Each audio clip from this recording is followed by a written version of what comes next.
Assalamualaikum, Mbok, Bapak. Nah, teman-teman, saya ingin menunjukkan cara-cara mengasah pisau. Ketika kita berada di kegiatan luar ruang, ketika kita tidak membawa batu asahan, batu adalah bisa membantu saya untuk mengasah pisau. Jadi utamanya batu ya, tinggal kita gesek-gesekin pisaunya begitu. Batu ini karena kita ketika ngomong batu asah, Anas lagi ngapain? ini bang, ngasah pisau bang. Asah pisau kok di batu? Kan batu asah bang. Batu asah. Iya. Tapi tahu nggak, batunya nggak sembarangan batu juga bisa buat diasah. Maksudnya? Ya, kita harus ngasah di batu yang memang batunya mempunyai tingkat kekerasan lebih dari pisaunya. Minimal batunya bukan batu yang gampang hancur. Nah, sini yuk. Ini kita nggak gampang ngobrol. hancur nih bang. Iya, ayo sini. Oke. Kita ngobrol nih sini. Kebetulan nih bang. Kebetulan saya punya banyak pisau nih bang. Oke. Ya. Oke. Kak Efren. Bersama saya Cucu Enariansyah Dan saya Anas. Kali ini kita akan membahas mengenai cara mengasah pisau yang baik Siap. dan benar. Saya tadi nggak baik dan nggak benar bang. Tadi saya lihat sebetulnya muka Anda sih nggak baik. Oke ya. Oke, jadi teman-teman, yang perlu kita pahamin sebetulnya untuk mengasah pisau kita juga harus memperhatikan jenis dari baja tersebut. Gitu Bang Anas ya. Nah, kita banyak melihat sebetulnya beberapa pisau-pisau yang kita asah dengan menggunakan batu-batu alam. Ya, batu alam ya. Ya, batu alam. Tapi juga kita harus melihat juga dari jenis-jenis baja tersebut. Oke. Jadi nggak semua jenis baja kita bisa asah di kondisi dengan batu alam. Baik. Gitu ya. Baik. Nah, artinya maksudnya pertama kita harus tahu dulu bilah itu mempunyai struktural grid seperti apa, grindnya seperti apa, ya kan ada full grind, ada micro, ada flat, ya kan, ada hollow, Ya. ada juga Scandi grid gitu Ya. ya. Nah, itu juga yang jadi bahan perhatian untuk kita dalam mengasah pisau gitu. Nah, mengantisipasi tersebut ya, kita lihat bahwa pisau-pisau seperti Morakniv juga hadir dengan kelengkapan survival kit. Walaupun sebetulnya saya juga nggak menyebut, menurut saya nggak bisa disebut juga survival kit ya. Karena kelengkapan ini hanya kelengkapan untuk mengasah dan membuat api atau ferro rod ya, dimana sebetulnya kalau misalnya untuk survival kit harusnya lebih kompleks lagi atau detail gitu ya. Nah, yang sering kita temuin di lapangan memang kadang-kadang pisau kita pada saat penggunaan itu sering tumpul. Betul. Ya, makanya kita harus perhatikan, dan semakin kita banyak tahu mengenai pisau yang kita bawa ya, jadi semakin baik juga nanti penanganan yang akan kita bisa lakukan pada saat di lapangan gitu ya. Jadi kalau saya sendiri, kalau saya pergi camping, bushcraft ya, saya selalu make sure untuk selalu membawa yang namanya asahan. Terlepas walaupun pisaunya tadi kayak contoh Mora, walaupun ada asahannya atau survival kit ini bang, asahan lagi ya. Yes, yang lain betul. Ya. Karena menurut saya ketajaman pisau itu sangat tinggi, esensial. Ya, jadi saya memang membutuhkan pisau yang bisa saya andalkan. Betul. Gitu. Ya. Salah satu syarat untuk pisau yang baik itu adalah tajam, karena namanya adalah alat tajam. Betul. Ya. Betul. Karena kan fungsinya dia sebagai alat potong sebetulnya. Betul. Ya, intinya kan sebagai alat potong. Jadi dia harus mempunyai ketajaman yang baik, dan kita bisa berusaha untuk memaksimalkan ketajamannya. Ya. Gitu ya. Nah, kalau buat saya mengasah pisau yang saya bawa ke lapangan dengan menggunakan batu itu ialah pilihan terakhir. Jadi untuk asahan sendiri itu ada dari batu alam atau kita sebut juga whetstone. Ya. Ada juga yang lebih modern ya, itu ialah diamond sharpener ya. Nah sebetulnya dari sisi hasil asahan, kalau untuk yang diamond ini memang cukup mumpuni ya. Artinya bila kita mengasah dengan asahan diamond, kita akan menghasilkan hasil yang lebih cepat ya. Untuk cepat tajam maksudnya. Untuk ketajamannya kita butuh waktunya nggak lama ya, lebih cepat dibanding dengan kita menggunakan batu alam. Baik. Gitu ya. Nah sekarang juga sudah banyak nih yang model-model portable yang memang akhirnya bisa kita bawa sebagai salah satu alat pendukung pada saat kita berkegiatan ya. Nah pada kali ini kita akan membahas mengenai bagaimana cara mengasah pisau, khususnya untuk pisau Morakniv ya. Di alam ya. Di alam menggunakan di sini ya. Betul, di alam ya. Jadi seperti yang kita tahu bahwa pisau-pisau dari Morakniv ini mempunyai Scandi Grit ya. Nah Scandi Grit ini sangat disukai oleh pembuat pisau-pisau di Eropa ya, karena selain dia mempunyai struktur yang lebih kuat ya, itu kelebihannya juga gampang mengasahnya ya, dengan adanya lekukan yang dibuat di sini ya. Yes, betul. Itu kita lebih gampang untuk mengarahkan gerakan dari mengasahnya ya. Oke, sekarang yang perlu diperhatikan contoh nih Bang ya. Jadi sebetulnya ya teman-teman ya, walaupun dibilang bahwa Morakniv ini mempunyai Scandi Grit ya, tapi pada saat keluar dari pabriknya itu di tip di bawah itu sebetulnya ada micro gritnya. Micro bevel itu ya. Micro bevel. Ya. Nah, tapi nanti micro bevel ini akan hilang seiring pada saat kita asah. Gitu ya.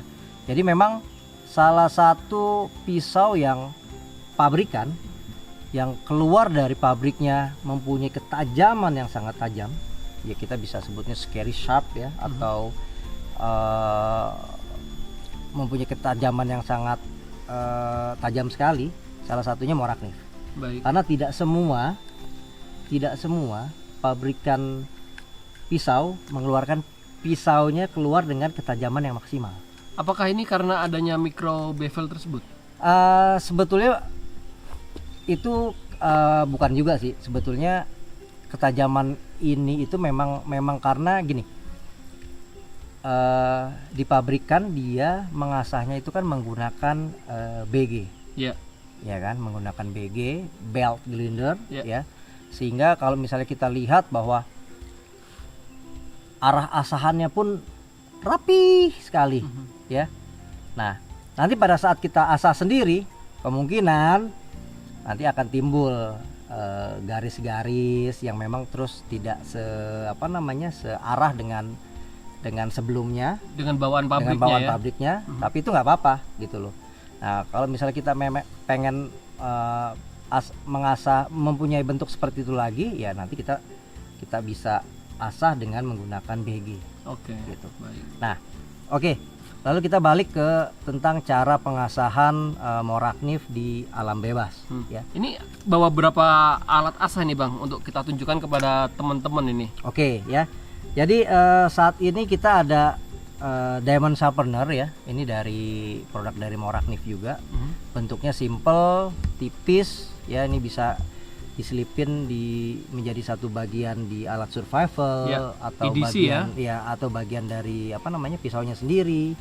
Lalu juga ada juga survival kit yang berasal langsung dari Moraknivnya yang di apa namanya disematkan di pisaunya. Ya, ini keluar untuk versi Garberg dan Kansball. Hanya untuk itu dua Yes. dua seri ini Yes. aja ya. Saat ini untuk yang survival kit ini hanya untuk Garberg dan Kansball. Tetapi Morakniv juga mempunyai seri-seri yang seperti seri Bushcraft yang Ya. dimana ada sharpener dan juga sudah ada ferro rod atau fire starternya. Di sarungnya ya sudah ini ya, Yes, built sudah in ya. integrated, Ya, sudah integrated. integrated. Nah, kalau ini kan sebetulnya bisa dibuka. Ya, ini plug-in. Ya, ini plug-in. Ini tinggal kita masukin.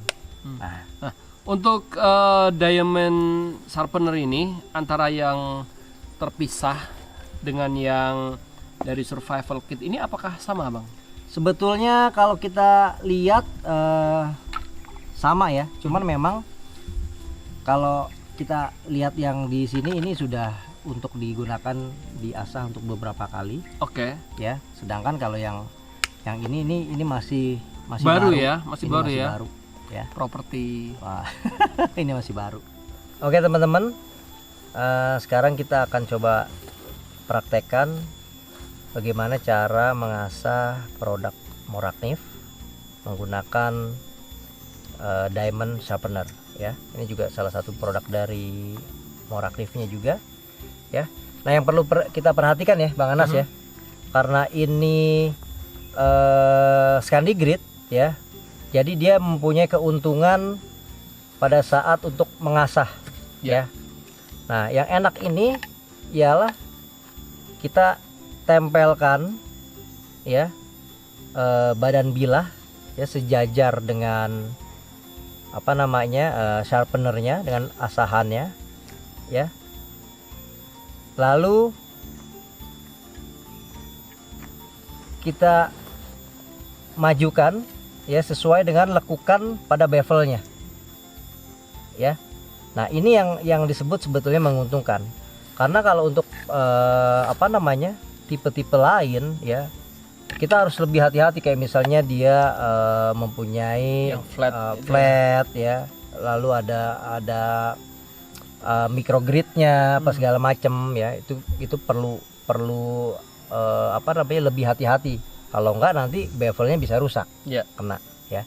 Nah, untuk mengasahnya sendiri setelah kita tempelkan lalu kita tekan maju, kita samakan dengan apa namanya asahan. Ada beberapa metode ya. Ada satu metode yang kita asah itu kita asah untuk maju mundur.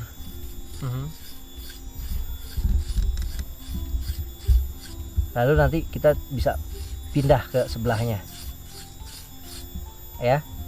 Lalu ada metode yang kita ambil dari bawah ya, sama kita samakan dengan bevelnya ya, kita tarik perlahan.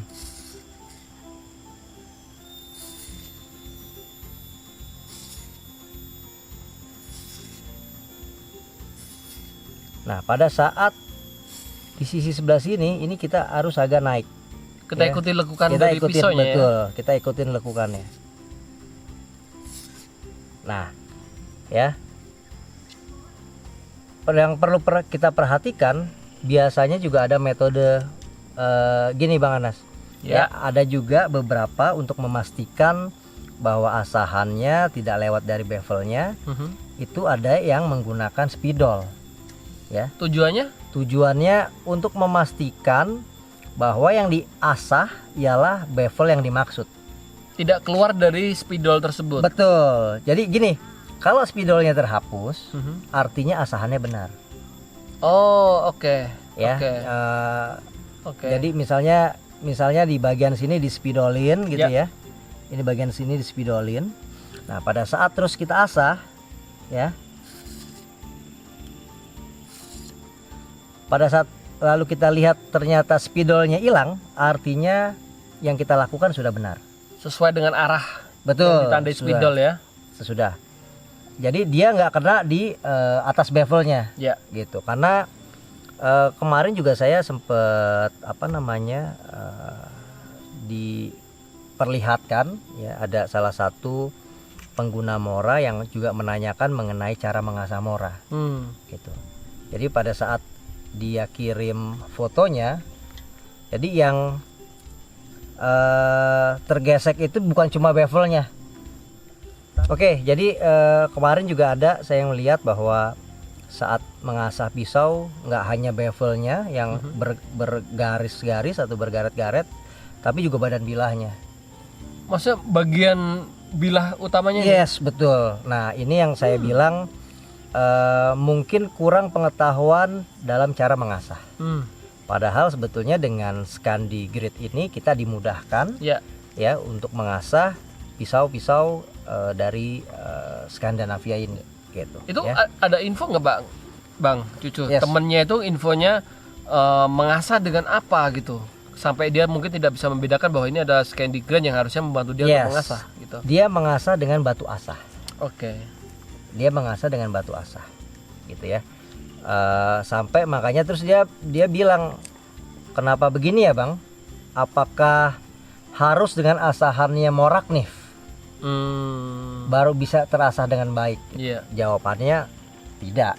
Gitu. Kita bisa menggunakan whetstone atau batu alam, atau juga kita bisa menggunakan yang lebih modern yaitu diamond sharpener yang terbuat dari asahan dari berlian ini, seperti itu. Nah, jadi memang perlu sekali kita untuk memaintain dari ketajaman pisau ya.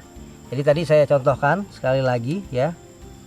Ini tinggal disamakan lalu didorong bevelnya, disesuaikan dengan bevel Scandi Grid-nya.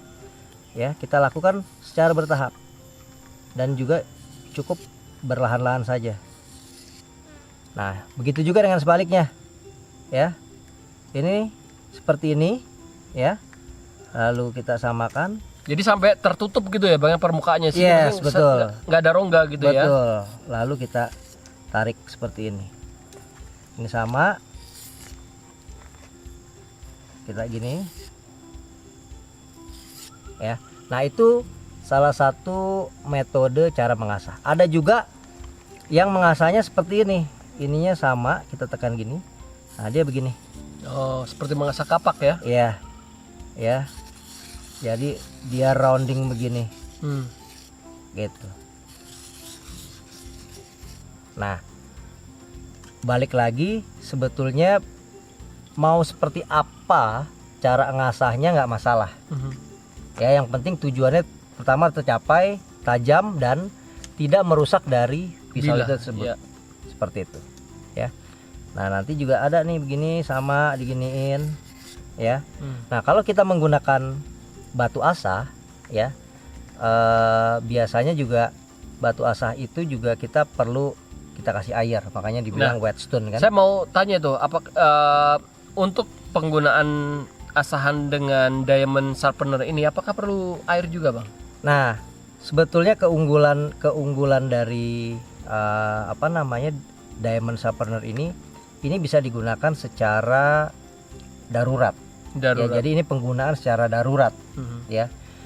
Sebetulnya lebih bagus dikasih air.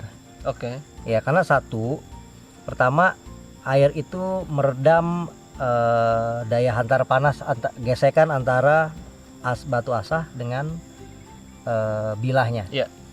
Terus yang kedua, biasanya air itu juga memperlarut partikel-partikel yang muncul setelah hasil dari asahan antara diamondnya dengan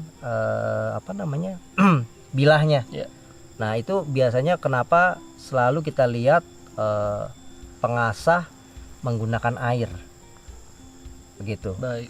Ya, jadi fungsinya tadi kalau misalnya kita menggunakan belt grinder ya, yang mempunyai rotasi kecepatan yang sangat tinggi ya, itu kan menimbulkan menghantarkan daya panas. Betul. Gitu. Ya. Nah, ini juga sama. Kalau kita lakukan juga sama, juga menghantarkan panas. Nah, biasanya kita kasih air dan sekaligus juga untuk melarutkan partikel-partikel yang nempel antara di pisau dengan di asahannya sendiri. Saya malah pernah melihat orang menaruh ludahnya sendiri dia batu asahnya. Karena mungkin artinya sebetulnya medianya bisa air, bisa cairan lah kita sebut Oke. itu. Hanya untuk meredam panas dari gesekan yang timbul itu ya. Tapi juga saya nggak sarankan menggunakan sirup gitu ya, karena lebih baik diminum. Malah dijilat nanti biasanya. Lebih baik diminum daripada dibuat asat gitu. Dan jadi sebetulnya kayak begini pun udah cukup ya. Artinya pisau-pisau modern, baja-baja modern ini juga memang diciptakan untuk lebih cepat lebih cepat tajam ya, dengan asahan dari diamond sharpener ini. Apalagi dengan bentuk yang Scandi Grand ini gitu. Nah, setelah kita lakukan mengasah dengan diamond sharpener atau dengan batu alam, whetstone. Nah, biasanya finishingnya kita bisa stropping. Ya, stropping itu juga untuk menghaluskan partikel-partikel yang masih tersisa, yang masih kasar, yang mungkin pada saat kita asah nggak semuanya kena dengan baik gitu. Atau yang disebut burl itu ya. Yes, betul. Nah, di beberapa pisau Mora juga ya, khususnya yang beberapa yang di seri premiumnya, yang dia mempunyai secondary lock yang dari kulit. Nah, ini juga bisa dipakai untuk sebagai stropping ya. Tapi lebih baik kalau stropping kayak gini dengan tatakan kayu ya, betul, Bang. Betul. Jadi untuk keamanan, biasanya kita taruh di kayu atau misalnya kita bikin tatakan seperti ini yang rata gitu ya. Ya, dan ini juga memang kita juga harus nggak usah terburu-buru ya, make sure juga jangan sampai bahan stroppingnya ini juga rusak. Karena kalau kita misalnya nggak hati-hati, biasanya sering kena sobek juga apa segala macam gitu. Nah, Bang Cucu, tadi saya mau tanya, jika kita menggunakan diamond sharpener ini, apakah ada hitungan khusus kita satu sisi pisau harus berapa kali? Mungkin harus sama ya dengan sisi kanan dan kiri, dan kemudian apakah stropping juga harus sama untuk mengasahnya atau menggeseknya ini? Oke, jadi sebetulnya kalau buat asah, ilmunya kalau buat saya pribadi lebih ke feeling gitu loh. Jadi sebetulnya secara matematiknya menurut pendapat saya nggak ada. Nggak ada harus berapa kali. Betul, nggak ada harus berapa kali, tetapi kita sesuaikan. Artinya tadi benar kata Bang Anas, kalau misalnya kita stropping sisi sebelah kanannya 5, sebelah kirinya harusnya 5. Gitu. Tapi balik lagi nanti semua juga tergantung situasional aja. Pada saat kita cek masih terasa tajam apa enggak ya, baru kita asah lagi atau enggak. Gitu. Bang Cucu, satu lagi nih, tadi dibilang bahwa untuk mengasah utamanya adalah kita menggunakan feeling untuk mengecek ketajaman itu. Nah, terutama untuk teman-teman yang baru pertama kali menggunakan pisau dan mereka ingin merawat pisaunya sendiri, tekanan ketika kita mengasah ini apakah ada perhitungan tertentu? Kayak contoh harus sangat kuat nih, atau harus sangat ringan, harus kayak agak ngambang gitu? Oke, makanya seperti yang tadi saya bilang ya Bang Anas, mengasah ini mengolah rasa gitu ya. Jadi untuk masalah tekanan apa segala macam, kita harus sesuaikan dengan feeling kita. Tapi memang disarankan ya, kita harus membuat gerakan yang konsisten ya, dengan tekanan yang konsisten gitu. Dan juga sebetulnya nggak perlu juga harus keras-keras banget gitu ya. Iya, nggak perlu juga gitu loh ya. Tapi kita cukup melakukan dengan hal yang konsisten aja. Ringan tapi konsisten ya. Penting konsistensinya ya. Betul. Itu yang perlu diperhatikan teman-teman. Konsistensi arah gerakan dan tenaga yang dikeluarkan ya. Seperti itu. Nah, nanti kalau teman-teman merasa bahwa kira-kira ini udah tajam apa belum ya? Ya. Nah, sebetulnya ada beberapa cara untuk melihat ketajaman dari pisau tersebut ya. Kalau misalnya kita bisa mempunyai media kertas, kita bisa gunakan kertas untuk slashing. Kalau dia sudah bisa slashing kertas, saya rasa udah cukup gitu ya, karena keperluan kita untuk di alam motong dahan atau hal-hal yang lain Ya. itu dengan ketajaman itu juga Sudah terasa cukup ya, sudah cukup baik ya. Atau yang kedua, biasanya kalau saya pribadi, saya kalau ngeliat tajam, saya akan taruh di kuku saya. Iya. Kalau saya taruh di kuku saya dia ngegigit, artinya menurut saya udah cukup tajam. Oke. Saya bahkan pernah lihat beberapa orang mencukur Yes. rambut tangan Betul. ini, bulu-bulu Betul, tangan ini ya. Betul. Untuk yang punya bulu, berhubung saya nggak terlalu banyak punya bulu, jadi Boleh saya Bang, nggak coba bisa. Bang. Kalau Bang Anas mungkin bisa. Jadi kalau saya cukup menggunakan Kuku ya. kuku aja. Kalau saya lihat begini ternyata Kukunya bagus kayaknya habis manicure pedicure ya. Ini keseringan di scrap. Oh, untuk sering dipakai alat untuk ngasah itu ya. Saya rasa udah cukup. Nah, Ya, Bang. ini saya hentikan dan saya gunakan lagi. Dan akan saya ulang lagi di mana bila saya mendapatkan ketajamannya berkurang. Baik. Begitu. Baik. Ya. Lalu yang perlu diperhatikan ya Bang Anas, sebetulnya balik lagi ada hal-hal di mana kita melakukan asahan itu di dalam situasional yang urgensi gitu. Nah, pada situasional urgensi memang yang kita kejar ialah ketajamannya. Jadi kalau misalnya terus pisaunya agak baret-baret sedikit apa segala macem, menurut saya nggak apa-apa, asal tujuan utamanya tajamnya dapat.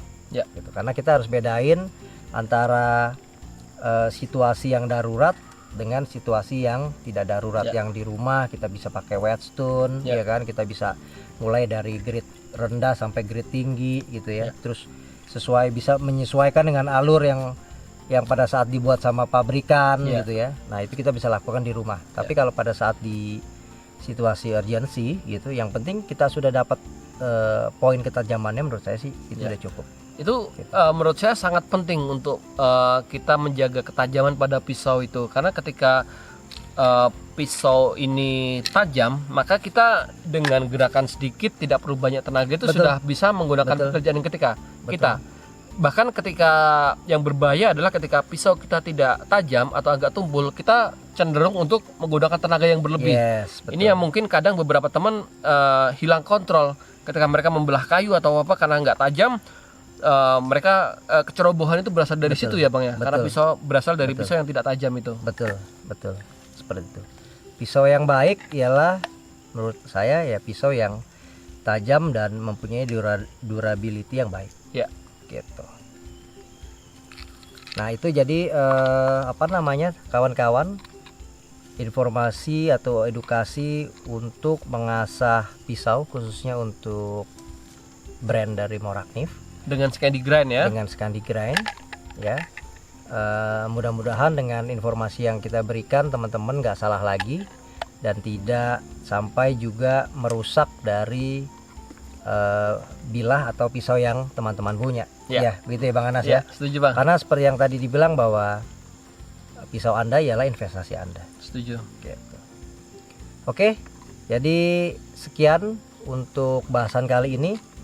Nanti kita akan jumpa lagi di bahasan yang lain yang tentunya lebih menarik.